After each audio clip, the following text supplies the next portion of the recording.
The message arrived at exactly 0600 hours, Earth Standard Time. Every government, every military base, every civilian broadcasting station received it simultaneously. The translation was perfect, which made it even more terrifying. The Galactic Union had given humanity 72 hours to surrender their outer colonies and submit to Union governance. If they refused, a fleet would enforce compliance. Jiho stood in the briefing room of Earth's military command, watching the holographic display rotate slowly above the conference table. 847 warships. The number seemed impossible. Each dot represented a vessel capable of destroying cities. Together they could turn Earth's colonies into ash within days. Their position at the edge of the new Havana system, Admiral Minho said, his voice steady despite the gravity of the situation. Our intelligence suggests they've been gathering for 3 weeks. This ultimatum wasn't impulsive. They planned this. Around the table, representatives from Earth's various nations argued in heated voices. Some demanded they send every available ship to confront the threat. Others insisted negotiation was the only path forward. A few suggested immediate surrender to save lives. Jiho remained silent, studying the data streaming across his personal tablet. He had spent the last 15 years in the Earth Defense Fleet, working his way from junior officer to commander through a combination of strategic thinking and an unusual ability to find solutions others missed. Admiral Minho had personally requested his presence at this meeting, though Jiho didn't yet know why. "We have 412 combat-ready vessels," the European Federation's general stated. "If we combine forces with the colonial defense fleets, we might reach 500. Still outnumbered nearly 2 to 1. "Numbers aren't everything," the Asian Alliance admiral countered. "Our technology is competitive. We've made advances they haven't seen yet." "Competitive isn't enough," Minho interrupted. "And starting a war we might lose isn't strategy. It's suicide." He turned to face Jiho directly.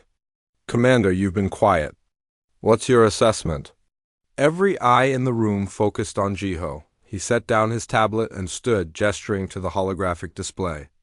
"They expect us to respond in one of 2 ways.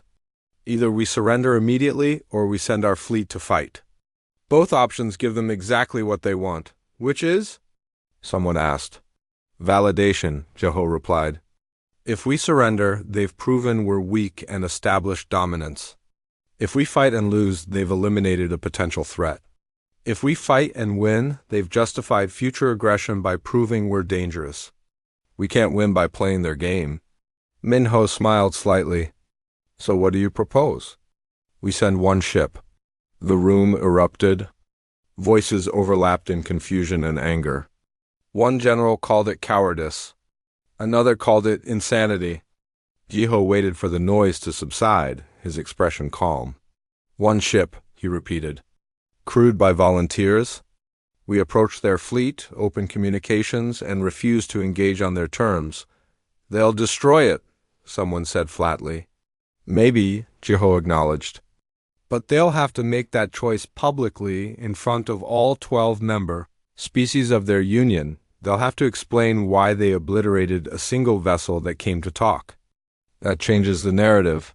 Minho nodded slowly. "You're thinking politically, not militarily?" "War is politics," Jiho said. "And right now, they control the narrative. We need to take it back." The debate continued for 6 more hours. Plans were drafted, discarded, and revised. Finally, as the deadline crept closer, a decision was made. Earth would send 1 ship to confront the Union fleet. The vessel would be crewed by volunteers and commanded by someone willing to risk everything on an unconventional strategy. Minho approached Jiho as the meeting concluded. "I assume you're volunteering to command this mission?" "Yes, sir. You understand this might be a one-way trip?" "I understand that staying here and doing nothing guarantees we lose," Jiho replied. "At least this way, we have a chance." Within 24 hours, Jiho had assembled his crew. 200 specialists volunteered from across Earth's military and scientific community. Dr. Hana, a quantum physicist he'd worked with on previous assignments, signed on as Chief Science Officer. Lieutenant Doyon, young and talented despite his inexperience, took the weapons station. Chief Engineer Sumin, known for performing miracles with damaged systems, agreed to keep their ship running no matter what happened. The vessel they'd take was the Indomitable, a prototype that had been in testing for 8 months. On the surface, it appeared to be a standard Earth cruiser, armed with missiles and energy weapons, protected by reinforced armor and defensive shields. But hidden in its core was something revolutionary, something Earth scientists had been developing in secret for 3 years. Hannah briefed Jiho privately before their departure. The probability displacement field is untested in actual combat conditions, she explained, pulling up technical specifications on her screen. We've run simulations, laboratory tests, even small-scale field trials, but we've never used it against an actual military force. Explain it to me one more time, Jiho requested. In simple terms. Reality at the quantum level is based on probability, Hannah began. When you fire a weapon, there's a probability it works correctly. When you target an enemy, there's a probability you hit them. Our device manipulates those probabilities within a limited range. We can make it extremely unlikely that enemy weapons fire correctly, or that their targeting systems function properly. So we make them unlucky? Hannah smiled. That's actually a perfect way to describe it. We manipulate luck itself. But it requires enormous computational power and drains our energy reserves quickly. We can't maintain it indefinitely. How long can we keep it active? At full power? Maybe 6 hours? If we use it intermittently, showing them what it can do rather than maintaining constant coverage, we could stretch that to several days, Jiho nodded. Then we'll use it strategically. Show them enough to make our point but conserve our resources. The Indomitable launched from Earth's orbital dock 36 hours after the ultimatum arrived. Billions watched the broadcast as the single ship accelerated toward the jump point that would carry it to New Havana. Messages flooded social networks. Some called the crew heroes. Others called them fools. Most simply called them brave. As Earth shrank behind them, Jiho sat in the captain's chair and reviewed the message he would send when they arrived. It needed to be perfect, confident but not aggressive, clear but not threatening. Everything depended on those first words. Doyon approached hesitantly. Commander, I've been running combat simulations. Even with the probability field, our chances of surviving a direct engagement are essentially zero, Joe finished. I know, Lieutenant. That's why we're not going to fight them. We're going to make them question whether they really want to fight us. The jump to New Havana took 3 days. 3 days of preparation, training, and waiting. The crew ran drills constantly, preparing for every scenario they could imagine. Hannah and her science team calibrated the probability field, making microscopic adjustments to increase its efficiency. When they finally emerged from the jump, the Union fleet was waiting. 847 ships in perfect formation, their weapons powered and ready. The Indomitable, alone and seemingly insignificant, began its approach. A transmission arrived immediately. Overlord Thex, commander of the Union forces, his scaled face filling the view screen. Unknown human vessel, you will power down all weapon systems and prepare to be boarded. You have 10 minutes to comply. Jiho took a slow breath, then activated the communication system. His response would determine everything that followed. This is Commander Jiho of the Earth vessel Indomitable. We're here to talk. But we're not helpless. We request a meeting with Union leadership to discuss terms. Vex's expression darkened. You have 9 minutes. The countdown had begun. The silence on the bridge was absolute. Every crew member watched the countdown timer descending toward 0. 8 minutes. 7 minutes. Jiho kept his expression neutral, though his heart pounded against his ribs. This was the critical moment. Everything depended on how Overlord Thex chose to respond. Should I charge weapons? Doyon asked quietly, his hand hovering over the control panel. No, Jiho said firmly. That's what he expects. We maintain current course and speed. Defensive shields only. Hannah stood beside the science station, monitoring the Union fleet's energy signatures. Commander, I'm detecting weapons lock from at least 40 ships. They're preparing to fire. How long until they're in optimal firing range? 4 minutes. The numbers aligned perfectly with Dex's ultimatum. Jiho had studied the Varikan psychology files Earth's intelligence had compiled.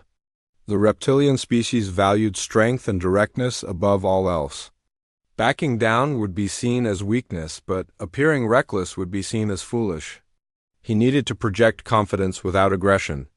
Open a channel to the entire Union fleet, Jiho ordered. Not just Dex, everyone. The communication officer worked quickly, routing their signal through multiple frequencies. Channel open, sir. You're broadcasting to all Union vessels.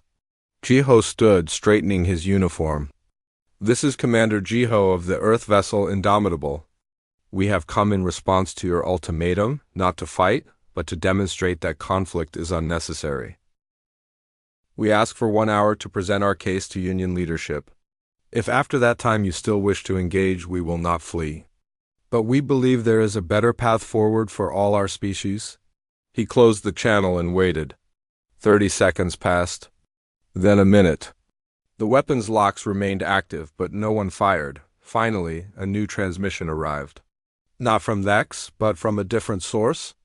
The image showed a slender, blue-skinned humanoid with large, dark eyes. Commander Jiho, this is Ambassador Kira of the Celthian Diplomatic Corps. Your request is unusual, but not unprecedented. I am recommending to Overlord Dex that he grant your hour. However, I cannot guarantee he will accept this recommendation. Thank you, Ambassador, Jiho replied. We await Overlord Dex's decision. Another silence followed. Longer this time. Jiho could imagine the argument happening aboard Dex's flagship. The military commander would want to maintain his show of force, but political considerations would complicate matters. If other Union species were questioning the wisdom of this confrontation, Dex couldn't simply ignore them. The countdown timer reached 0. Nothing happened. 5 more minutes passed before Dex's face appeared on the screen again. His expression suggested he had been forced into a decision he didn't like. You have 1 hour, human. After that time, if you have not surrendered, we will open fire. There will be no further extensions. Understood, Jiho acknowledged. We request a neutral location for discussions. Discussions will occur over communication channels. You will remain aboard your vessel. It wasn't ideal, but Jiho hadn't expected to be invited aboard the Union flagship. Acceptable. We'll prepare our presentation. The channel closed. Doyan exhaled slowly, releasing breath he'd been holding. That was too close. It's going to get closer, Jiho said. Hannah, how are the probability field generators? Functioning within normal parameters. But Commander, I need to emphasize again that we've never tested this technology in actual combat. The simulations suggest it will work, but simulations aren't reality. I know. But if we don't demonstrate what we're capable of, they have no reason to negotiate. They need to see that fighting us carries risks they haven't anticipated. Suman's voice crackled over the internal communication system. Commander, I'm showing some unusual activity from the Union fleet. Several ships are running what appear to be sensor sweeps, very detailed ones. They're trying to figure out what we're carrying. Let them look, Jiho replied. They won't find anything obvious. The probability field generators are shielded and disguised as standard power systems. Over the next hour, Jiho and his senior staff prepared their presentation. Dr. Taijin, the ship's xenopsychologist, had been studying the psychological profiles of each Union species. He provided crucial insights into how to frame their arguments. The Krex value logic and evidence, Taijin explained, pulling up files on his tablet. They're the reptilian species similar to the Varikans, but less militaristic. If we can convince them that fighting us is strategically unwise, they'll become allies. The Celthians, like Ambassador Kira, prioritize harmony and long-term relationships. They're already sympathetic. The Gorvan and the Trellics are harder to predict, but they tend to follow the majority opinion. So we need to fracture their unity, Jiho said. Make them question whether this confrontation serves all their interests. Exactly. Right now they're united by fear. They see humanity expanding rapidly, developing new technology, and they're worried we'll become a threat. We need to reframe that narrative. When the hour ended, 12 faces appeared on the view screen in a grid formation. Each represented a different Union species. Overlord Thex occupied the center position, his expression hostile. Ambassador Kira smiled slightly from her position in the upper right. The others ranged from curious to openly aggressive. Your time begins now, Thex announced. Speak. Jiho had rehearsed this moment dozens of times, but standing before the leaders of 12 civilizations made it feel entirely different. He took a breath and began. Members of the Galactic Union, humanity appreciates this opportunity to address your concerns. We understand that our rapid expansion has created anxiety. New species often disrupt established patterns. But we want to clarify our intentions and demonstrate that we pose no threat to Union stability. Krex Counselor, his scales a deep green, interrupted. Your actions speak differently. You have established 37 colonies in less than 50 years. You have developed technologies we don't fully understand. You refuse to submit to Union oversight. These are not the actions of a peaceful species. With respect, Counselor Vren, Jiho replied. Having memorized the names and positions of each leader, establishing colonies and developing technology are not acts of aggression. We have not attacked any Union worlds. We have not seized territory belonging to other species. We have simply grown, as any species would when given the opportunity. Growth unchecked becomes cancer, Thex growled. Growth managed becomes prosperity, Jiho countered. We're not asking the Union to trust our words. We're offering to demonstrate our capabilities and our intentions. We propose a simple test. The grid of faces showed varying degrees of interest. Kira leaned forward slightly. What kind of test? You have assembled 847 warships to force our compliance, Jiho said calmly. We have brought one. The disparity is obvious. However, we possess defensive technology you have not encountered before. We propose to activate this technology briefly, not to harm your fleet, but to show you that military force alone will not guarantee the outcome you expect. Vex's eyes narrowed. You threaten us? No, we inform you. There's a difference. If we wanted to threaten you, we would have brought more than one ship. A Selthian elder, her skin a lighter blue than Kira's, spoke softly. This technology you mention, you're willing to reveal it? We're willing to demonstrate it, Jiho clarified. Whether we share the details depends on whether we can reach an agreement that respects both humanity's sovereignty and the Union's security concerns. The leaders began speaking among themselves, their various languages creating a cacophony until translation systems synchronized. Jiho muted his outgoing audio and turned to Hana. Are we ready? The field generators are charged and calibrated. I can activate them on your command. But remember, once we do this, there's no going back. They'll know we have capabilities they didn't anticipate. That's exactly what we need them to know. The Union leaders finished their discussion. Vex spoke first. We see no reason to delay the inevitable. You have had your hour? If you wish to demonstrate this supposed technology, you may do so. But it will not change the outcome. You will surrender, or you will be destroyed. Jiho nodded to Hana. She activated the probability field at minimal power, just enough to create detectable effects without causing actual damage. The field was invisible to the naked eye, but its effects would be immediately obvious to anyone monitoring ship systems aboard the Union flagship. Alarms began sounding. Weapon targeting systems suddenly showed error messages. Navigation sensors reported impossible readings. Communication channels experienced brief static bursts. Nothing catastrophic. Nothing permanent, but undeniably real and synchronized across multiple ships simultaneously. Vex's face darkened. What are you doing? Demonstrating, Jiho replied calmly. Your ships are experiencing minor technical difficulties. These will resolve once we deactivate our field. But consider what this means. We're not jamming your systems. We're not using electromagnetic pulses. We're manipulating probability itself. Counselor Vren's expression shifted from anger to fascination.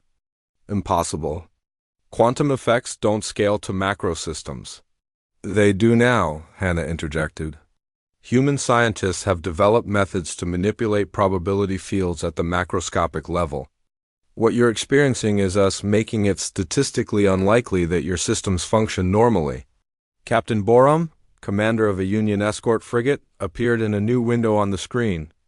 Overlord Dex, I'm confirming unusual malfunctions across my entire ship.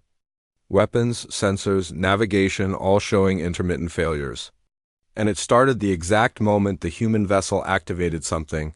This is a trick, Dex insisted. It's physics, Hannah corrected. New physics, perhaps, but physics nonetheless? Jiho raised his hand and Hannah deactivated the field. Instantly, the malfunctions ceased. Union ships reported systems returning to normal operation. The silence that followed was profound. Now imagine, Jiho said quietly, what would happen if we used this technology at full power during an actual engagement? The faces on the view screen showed a range of reactions. Counselor Vren looked thoughtful, his analytical mind clearly working through the implications. Ambassador Kira smiled slightly, as if this confirmed something she had already suspected. But Overlord Dex's expression was pure fury. He had come expecting an easy victory, and humanity had just complicated everything. This changes nothing, Dex declared, though his voice carried less certainty than before. Tricks and demonstrations don't win wars. If we engage you with our full force, your single ship will be overwhelmed regardless of your technology. Perhaps, Jiho acknowledged. But can you guarantee that? Can you promise your government, your people, that you will achieve victory without significant losses? Because that's what you'll need to explain if this turns into a prolonged conflict. A Gorvan representative, a massive creature covered in thick fur, spoke in a deep, rumbling voice. The human raises a valid concern. We assembled this fleet expecting a conventional engagement. If their technology makes conventional warfare unpredictable, we must reassess our strategy. I propose we destroy them now. Dex insisted, before they can share this technology with others or develop it further. That would be unwise, said a Trellix counselor, her insectoid features difficult to read but her tone sharp. Attacking them now, after they've demonstrated defensive capabilities, could be seen as aggressive rather than protective. Other species watching this situation might question our motives. Other species aren't your concern, Dex snapped. Actually, they are, Kira interjected smoothly. The Galactic Union's strength comes from cooperation and mutual benefit. If we're seen as aggressors who attack species simply because they possess technology we don't understand, we undermine the very principles that hold our Union together. Jiho remained silent. Letting the Union's internal divisions play out? This was exactly what he'd hoped for. They had come to New Havana united in their determination to force humanity's compliance. Now, they were arguing among themselves about whether that was even wise. Vex turned his attention back to the Indomitable. You speak of defensive technology, but this could easily be used offensively. What's to stop you from disabling our fleets and then attacking our worlds? Capability isn't the same as intent, Jiho replied. Yes, we could theoretically use this technology offensively, just as your fleet could theoretically destroy every human colony. But we haven't. We came here with one ship, not an armada. That should tell you something about our intentions. It tells me you're confident, Vex said. Perhaps overconfident. Or perhaps we genuinely prefer negotiation to conflict. Jiho leaned forward slightly. Overlord Dex, I want to propose something. Allow us to send a delegation to meet with Union leadership in person. Not over communication channels, but face-to-face. Let us explain our perspective, answer your questions, and work toward an agreement that addresses your security concerns without requiring humanity to surrender its sovereignty. Before Dex could refuse, Counselor Vren spoke up. I support this proposal. We have more to gain from understanding these humans than from destroying them. If their technology is as advanced as it appears, they could become valuable allies rather than conquered subjects. The Kreks always think in terms of utility, Vex muttered, but his objection lacked force. Too many other Union members were nodding in agreement with Vren's assessment. A Selthian elder, Matriarch Selene, spoke for the first time. Her voice carried the weight of age and authority. I propose we convene formal negotiations aboard a neutral Selthian diplomatic vessel. Neither the human ship nor the Union fleet will be in a position to threaten the other. We discuss terms in good faith and we reach an agreement that serves everyone's interests. Jiho felt a surge of relief but kept it from showing on his face. This was better than he'd hoped for. Humanity accepts this proposal. Vex looked around at the other Union leaders, clearly calculating his options. If he refused now, he would appear unreasonable and aggressive, exactly what Kira had warned against. But if he agreed, he would be legitimizing humanity as equals rather than subjects. Very well, he finally said. But the human ship will remain within range of our fleet. Any attempt to flee or to use their technology against us will result in immediate destruction. Understood, Jiho agreed. We have no intention of fleeing. We came here to find a peaceful solution, and will stay until we achieve that or it becomes impossible. The next few hours were consumed with logistics. A Selthian diplomatic vessel, the Harmony's Voice, positioned itself between the Indomitable and the Union fleet. Jiho selected Hana and Taijin to accompany him to the negotiations. Doyan would remain in command of the Indomitable, with strict orders to activate the probability field only if the Union fleet opened fire. As Jiho prepared to depart, Sumin approached him in the corridor outside the shuttle bay. Commander, I've been monitoring the Union fleet's communications. They're arguing more than they're agreeing. Some species want to negotiate. Others want to attack. Vex is losing control of his coalition. That works in our favor, Joe said. A divided enemy is easier to negotiate with than a unified one, unless Vex decides to attack simply to reassert his authority. Jiho nodded. That's the risk, but it's one we have to take. Keep monitoring their communications. If you detect any sign they're preparing to attack, activate the probability field immediately and get the Indomitable out of range. And leave you on the diplomatic vessel? If it comes to that, yes. The mission is more important than any individual. The shuttle flight to the Harmony's Voice took only minutes. The Selthian vessel was elegant, its design emphasizing curves and flowing lines rather than the angular, aggressive shapes of military craft. Matriarch Selene greeted them personally as they docked. Welcome, Commander Jiho, she said, her voice gentle but her eyes sharp. I hope we can find a path to peace today. Too much blood has been spilled in the galaxy's history over misunderstandings and fear. That's our hope as well. Matriarch? The negotiation chamber was a circular room with a domed ceiling that displayed a holographic representation of the galaxy. Representatives from the Union had already assembled. Vex sat directly across from where Jiho would be positioned, his posture rigid and hostile. Kira had positioned herself slightly apart from the other representatives, signaling her role as a mediator rather than an adversary. Jiho, Hana, and Taijin took their seats. For a moment nobody spoke. The weight of the moment pressed down on everyone present.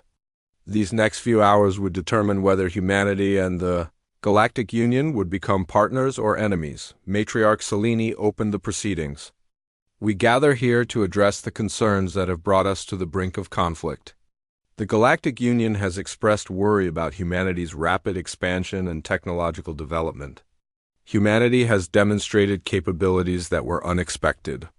Let us discuss these matters openly and honestly with the goal of finding mutual understanding. Councillor Vren spoke first. The primary concern is predictability. The Galactic Union has maintained peace for 300 years through a system of checks and balances. New species are integrated gradually, allowing us to understand their capabilities and intentions. Humanity has expanded too quickly for this process to work effectively. Jiho nodded. I understand that concern, but understand our perspective as well. We're a young species in galactic terms. We only developed faster than light travel 40 years ago. We'd been exploring, colonizing, learning. We didn't realize our pace of expansion would be seen as threatening. Ignorance isn't an excuse, Dex interjected. You should have approached the Union for guidance before claiming so much territory. We tried, Taijin said quietly. Earth sent diplomatic missions to 3 different Union worlds. Each time, we were told to submit formal applications for protectorate status. Each time, those applications were delayed or ignored. We concluded that the Union wasn't interested in engaging with us as equals. Kira winced slightly. That's unfortunately accurate. The Union's bureaucracy can be slow to respond to new species, particularly those who develop independently rather than being discovered by us. So we proceeded on our own, Jiho continued. We established colonies on uninhabited worlds. We developed our technology through our own research. We haven't stolen, conquered, or attacked. We've simply grown. A Gorvan representative growled softly. And in growing, you've developed weapons we don't understand. This probability technology could shift the balance of power in the galaxy. It could, Hannah acknowledged. But weapons are only as dangerous as the intentions of those who wield them. We developed this technology for defense, not conquest. Our entire philosophy is based on deterrence rather than aggression. Easy to say when you're outnumbered, Dex said. What happens when you have 100 ships equipped with this technology? Will you still be so peaceful? Jiho met his gaze steadily. What happens when you have 1,000 ships pointed at our worlds? Will you still demand our surrender? The question works both ways, Overlord. Trust has to start somewhere. Trust is earned, Dex replied. Then let us earn it, Jiho said. We're willing to share information about our technology with Union scientists. Not the complete specifications, but enough to verify that it's purely defensive in nature. We're willing to limit our expansion to avoid overlapping with Union territories. We're willing to establish formal diplomatic relations and trade agreements. But we're not willing to surrender our sovereignty.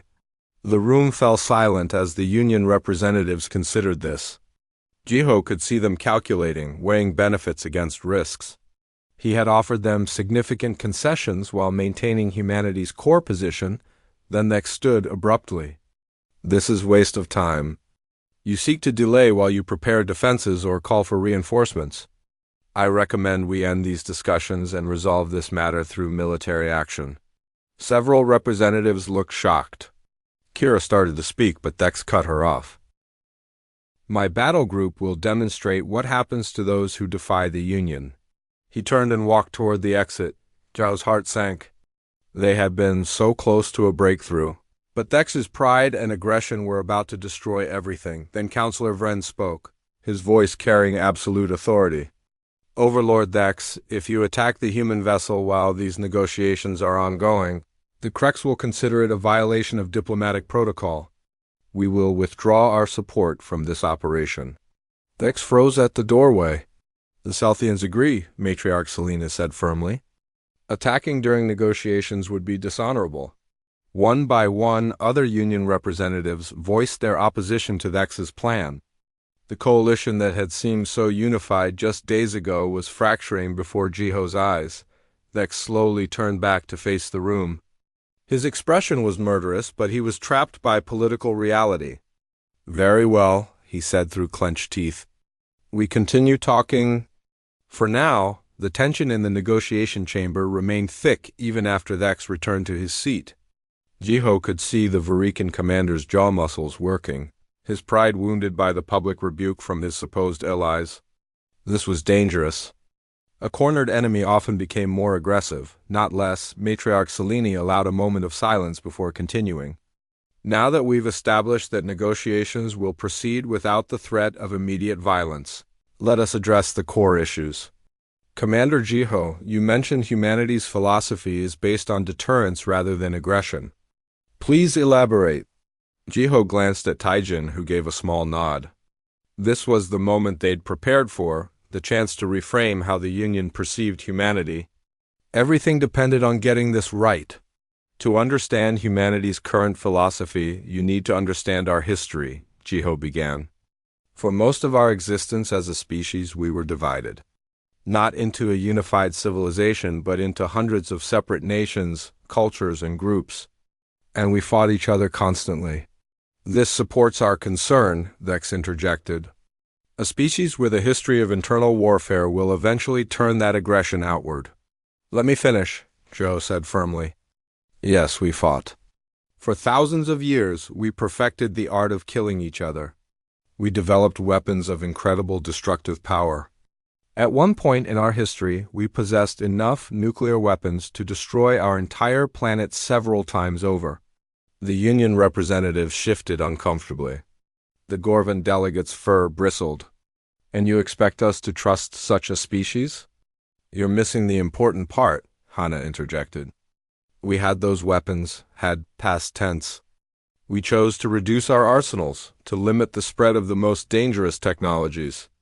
We learned that the capacity for destruction doesn't guarantee security. Taijin pulled up a holographic display showing Earth's history. Images of ancient wars gave way to more modern conflicts, then to diplomatic summits and peace treaties. This is the pattern of human development. Each era of warfare taught us lessons. Each generation built on what came before. We slowly, painfully learned that cooperation served us better than conflict. By the time we reached the stars, Jiho continued, we had developed a new philosophy. The best victory is the one where nobody has to die. The strongest defense is one that makes attacking us pointless. We applied this thinking to our space technology. Counselor Vren leaned forward, his analytical nature engaged. The probability displacement technology. You designed it specifically to be defensive? Yes, Hannah confirmed. We could have created more powerful weapons. We have the scientific knowledge to build destructive devices that would horrify you. But we chose not to. Instead, we focused on making ourselves difficult to attack successfully. That serves our security needs without threatening others. Kira smiled. A wise choice. But Overlord Dex raises a fair point. Your intentions may be peaceful now, but intentions can change. How do we know future human generations will maintain this philosophy? It was a good question, and Jiho had prepared for it. We can't guarantee the future any more than you can. But we can show you the institutional structures we've built to ensure peaceful continuity. May I present Colonel Yunsu, who is joining us via quantum communication from Earth? The holographic display shifted to show an older man in a military uniform. His hair was gray and his face bore the lines of someone who had spent decades in service. Colonel Hyunsu nodded respectfully to the assembled representatives. I am Earth's chief military historian, Hyunsu explained. My role is to study the patterns of human conflict and ensure we learn from our mistakes. Every officer in Earth's defense forces, including Commander Jiho, must complete extensive training in historical warfare and its consequences. We make them understand the cost of conflict, not just in strategic terms, but in human suffering. He pulled up more images, these ones showing devastated cities, refugees, and graves. These are from our last major global war over 100 years ago. We ensure every generation remembers. We don't hide our violent past.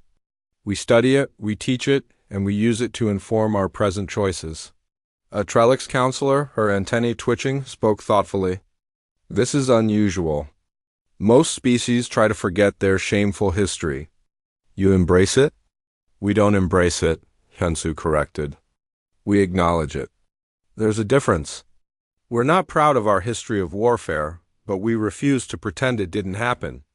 That honesty keeps us grounded. Jiho reclaimed the conversation. This is why we developed the probability displacement field. It's a direct application of our philosophy. We don't want to destroy enemy fleets. We want to make destroying us so difficult and uncertain that conflict becomes unappealing. Deterrence, not destruction. You speak of noble intentions, a Gorvan representative rumbled, but you've only shown us a glimpse of your technology's capabilities. How do we know you're being honest about its limitations? Hana stood, approaching the central holographic display. I can explain the technical limitations if you wish. The probability field requires enormous computational power. We need quantum processors running calculations faster than anything previously developed. The energy drain is substantial. At full power, the Indomitable can maintain the field for approximately 6 hours before we need to recharge. She pulled up technical specifications, though Jiho noted she was careful to show enough to prove her point without revealing everything. Additionally, the field has range limitations. We can affect systems within approximately 50,000 kilometers. Beyond that, the effect diminishes rapidly. This makes it useless for offensive operations at typical engagement ranges, but very effective for point defense. Counselor Vren studied the data intently. Fascinating. You're manipulating quantum probability at the macroscopic scale. We've theorized this might be possible, but never achieved practical implementation. The computational requirements would be extraordinary. They are, Hannah confirmed. Which is another limiting factor. Only our largest vessels can carry the necessary computers and power systems. We can't equip fighters or small ships with this technology. It's fundamentally defensive in nature because of these constraints. Vex had been silent during this exchange, but now he spoke up. You claim this is purely defensive, but you could still use it to attack our territories. Disable orbital defenses, land invasion forces, conquer our worlds. We could, Jiho acknowledged. Just as you could use your fleet to destroy our colonies even without this technology. The capability exists on both sides. The question is intent. What do we gain from conquering Union worlds? We have dozens of uninhabited planets suitable for colonization. We have resources aplenty. We have growing populations eager to explore and build. Why would we waste all that on conquest? Taijin added, I've spent years studying your various species psychologies. Do you know what I've concluded? You're afraid of us not because of what we've done, but because we're unfamiliar. We don't fit your established patterns. We developed independently, we advanced quickly, and we think differently than you expect. That uncertainty frightens you. And you believe naming our fear will eliminate it? Vex challenged. No, Taijin said. But understanding the source of fear is the first step to overcoming it. We're not asking you to trust us blindly. We're asking you to judge us by our actions rather than your assumptions. Matriarch Selene had been listening carefully to the entire exchange. Now she spoke with the authority of her position. Let me pose a question to both sides. What would an acceptable agreement look like? Commander Jiho, what does humanity need from these negotiations? Jiho had prepared for this moment. 3 things. First, recognition of human sovereignty over our existing colonies and the right to continue peaceful expansion into unoccupied space. Second, establishment of formal diplomatic relations with the Galactic Union, with humanity participating as an independent species rather than a protectorate. Third, mutual defense agreements that protect both humanity and Union members from external threats. And in exchange? Counselor Vren asked. We'll share technical information about the probability displacement field with Union scientists, under strict conditions. The technology will be used for defense only with verification protocols we can all agree on. We'll establish communication protocols and borders to prevent accidental conflicts. We'll participate in Union economic systems, opening our markets to trade. And we'll contribute our unique perspectives and technologies to collective Union security. Kira nodded approvingly. This seems reasonable. Overlord Vex, what are your objections? Vex's expression remained hostile. They haven't earned the right to demand equality. They should submit to Union authority first, prove their intentions over time. Then perhaps earn independence? With respect, Jiho said, keeping his voice calm despite his frustration. We're not demanding equality. We're offering it. We came here with one ship facing your entire fleet. We demonstrated our capabilities but haven't used them aggressively. We've engaged in good faith negotiations. What more proof do you need? Before Vex could respond, alarms sounded throughout the diplomatic vessel. Matriarch Selene touched a communication panel. What's happening? Captain Borum's voice came through, urgent and concerned. Matriarch Overlord Thex's personal battle group is breaking formation and moving toward the human vessel. I'm receiving no response to my hails. Everyone turned to stare at Thex, who rose slowly from his seat. His expression showed grim satisfaction. I ordered my commanders to attack if negotiations appeared to be failing. Clearly, these humans have no intention of submitting to proper authority. It's time to end this farce. Jiho's blood ran cold. On the Indomitable, Doyan would be detecting the approaching battle group. He would activate the probability field, but against so many ships, even that might not be enough. You're violating the diplomatic protocols you agreed to, Kira said, her voice sharp with anger. I agreed to nothing. Thex replied. I allowed these discussions to proceed. Now I'm taking the action necessary to protect Union interests. Counselor Vren stood abruptly. This is unacceptable. The Krex withdraw all support from this military action. We will not participate in what amounts to an assassination during peace talks. The Selthians agree, Matriarch Selena declared. This is dishonorable and violates everything the Union claims to stand for. Other representatives began voicing their opposition, but Thex simply smiled coldly.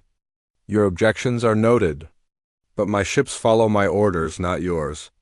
In 3 minutes, the human vessel will be destroyed, and we can end this debate. Jiho accessed his communicator. Doyan, status report. Sir, we're detecting 12 heavy cruisers approaching at attack speed. I've activated the probability field at full power.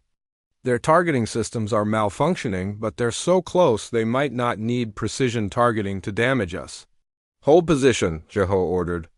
Do not fire back. That's an order. He turned to face Thex directly. You're making a terrible mistake. This won't end the way you think.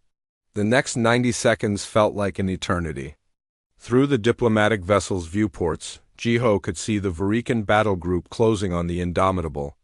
12 heavy cruisers, each capable of destroying a city with a single volley. His ship, alone and surrounded, with only its probability field for protection. Doyan's voice came through the communicator, tense but controlled. Weapons lock detected from all 12 ships. They're charging primary batteries.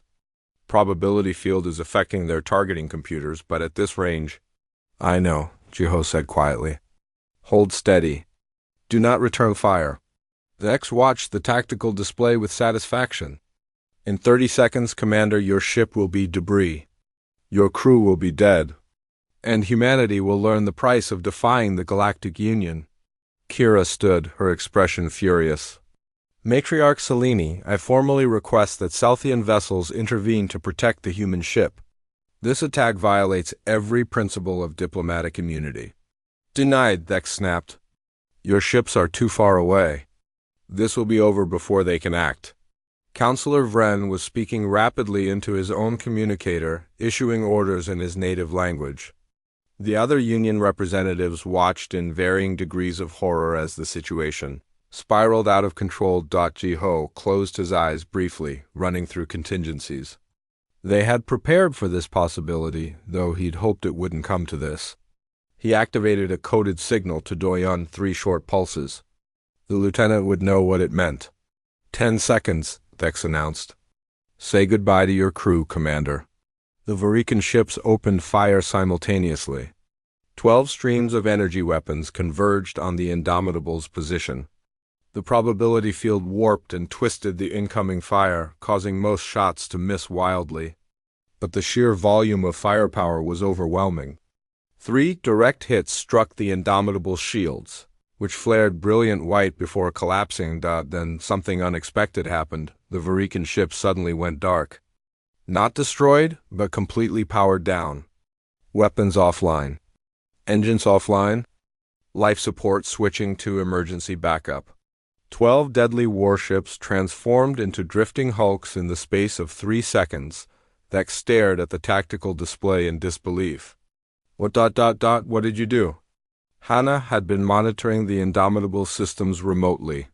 She looked up with an expression mixing relief and concern. We increased the probability field to maximum power and expanded its range. We didn't destroy your ships, Overlord. We made it extremely unlikely that any of their systems would function properly. They're experiencing cascading failures across all major systems. That's impossible, Dex breathed. You said the field had limitations. You said it was purely defensive. It is defensive, Jeho replied, his voice hard. We disabled your ships to protect ourselves from your attack. But note what we didn't do? We didn't destroy them. We didn't kill your crews. We stopped the threat without taking lives. That's the difference between defensive and offensive action. Doyen's voice came through the communicator, strained but triumphant. Sir, our shields are regenerating. Hull damage is minimal. We're reading life signs on all 12 Varikan vessels. Their crews are alive, but their ships are completely disabled. How long until their systems come back online? Jeho asked. Based on the field intensity we used, at least 4 hours. Maybe longer. We really scrambled their computers. Counselor Vren was studying the tactical data with intense focus. Remarkable. You could have destroyed them easily, but you chose the harder path of disabling them instead. This supports your claims about your defensive philosophy. We could do the same to the entire fleet, Hana said quietly, looking at the assembled Union representatives. Right now, if we wanted to, we could expand the probability field further, disable every ship out there, and leave this system unopposed. We're not going to do that, but you need to understand that we could. The implications hung in the air like a physical weight. Vex had tried to demonstrate Union superiority and instead had proven humanity's restraint. The political calculus had shifted dramatically in the span of 3 seconds. Captain, Borum's voice came over the diplomatic vessel's communication system. All ships, this is Captain Borum of the Krex cruiser Vigilance. I am assuming temporary command of Union forces in this sector. Overlord Dex has violated diplomatic protocols and endangered this entire operation. All vessels are ordered to stand down and maintain defensive positions only. Any ship that attacks the human vessel will be fired upon by Krex forces.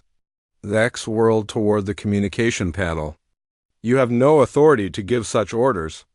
I have the authority granted to me by the Krex High Council, Borum replied calmly. They have been monitoring these proceedings and are deeply disturbed by your actions. You are hereby relieved of command pending investigation. The Varikan commander's face went through several shades of color, finally settling on a dark purple that suggested barely controlled rage. But he was trapped. His battle group was disabled. His political support had evaporated. He had gambled everything on a show of force and lost. Matriarch Selene spoke into the stunned silence. I propose we take a recess. Clearly, emotions are running high, and we all need time to process what has just occurred. We will reconvene in 6 hours to continue negotiations. Jeho nodded gratefully. Humanity accepts this proposal. One by one, the other Union representatives agreed. Only Vex remained silent, standing rigidly at his position, his expression murderous but impotent. The next 6 hours were a whirlwind of activity. Jeho returned to the Indomitable to assess damage and check on his crew. The ship had taken 3 direct hits, but Sumin had already begun repairs. The probability field generators had handled distress better than expected, though Hana recommended a full diagnostic before using them again. That was closer than I'd like, Sumin said, showing Jeho the damage reports. If we'd taken one more hit before the shields collapsed, we might have lost hull integrity and engineering. But we didn't, Jeho said. And now the Union knows we're not bluffing about our capabilities. Doyen approached, still buzzing with adrenaline from the engagement. Sir, I have to ask. Did you know Vex would try something like this? I considered it a possibility, Jeho admitted. People like Vex don't handle humiliation well. When his political support started crumbling, I suspected he might do something desperate. That's why I gave you the coded signal to prepare maximum field expansion. You used us as bait, Doyen said, though his tone wasn't accusatory. You knew he'd attack, and you used that to demonstrate our capabilities more dramatically than any peaceful demonstration could. Jeho met his eyes steadily. I risked our lives to save millions of others. If we destroyed his ships, killed his crews, this would have turned into a war that could have consumed both sides. By disabling them without casualties, we proved every point we'd been trying to make. Yes, I used us as bait. And I'd do it again if necessary. The young lieutenant nodded slowly. I understand, sir. It was the right call? When negotiations reconvened, Overlord Dex was absent.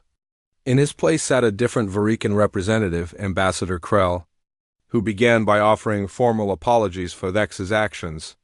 The Varikan Empire does not condone attacks during diplomatic negotiations, Krell said stiffly.